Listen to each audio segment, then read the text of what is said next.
एक बार भगवान देवादिदेव महादेव और भगवती जगदम्बा पार्वती जगदम्बा पार्वती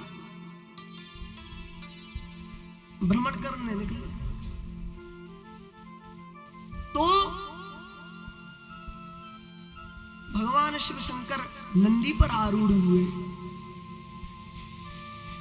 नंदी पर आरूढ़ होकर और भगवती को पीछे बैठाला और कहा चलिए जगदम्बा, और नंदी से कहा चलो। नंदी आगे बढ़े, कुछ दूर पहुंचे, शिवजी ने जगदम्बा से कहा कि जगदम्बा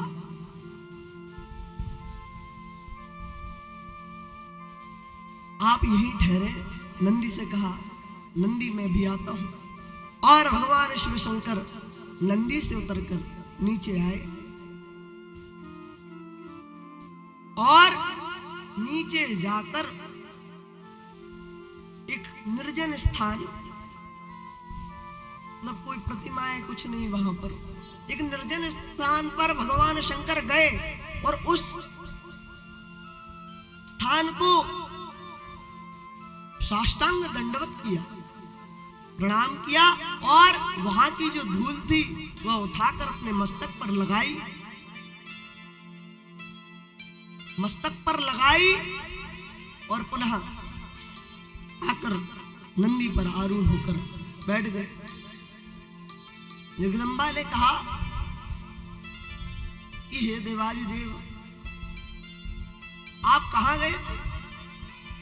तो कहा भगवती यहां पर 1000 वर्ष के बाद श्रीमद् भागवत की कथा होगी, इसलिए मैं इस स्थान को साष्टांग दंडवत प्रणाम कर कर यहाँ की जो धूल है वह अपने मस्तक पर लगा रहा। शंकर जी बता रहे, स्वयं महादेव आगे बढ़े,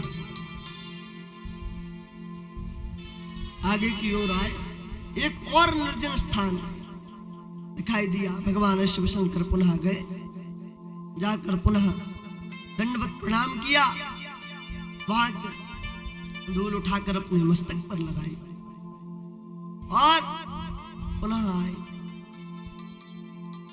जगदम्बा ने कहा कि हे महादेव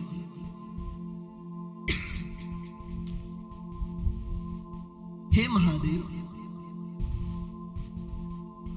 अब एक जगह तो आपने बता दिया कि 1000 वर्ष के बाद यहाँ कथा होगी, अब यहाँ पर क्या हो रहा है? तो कहा 1000 वर्ष के पूर्व यहाँ श्रीमद् भागवत की कथा हुई थी, इसलिए इस स्थान को देवी मैं प्रणाम कर रहा हूँ।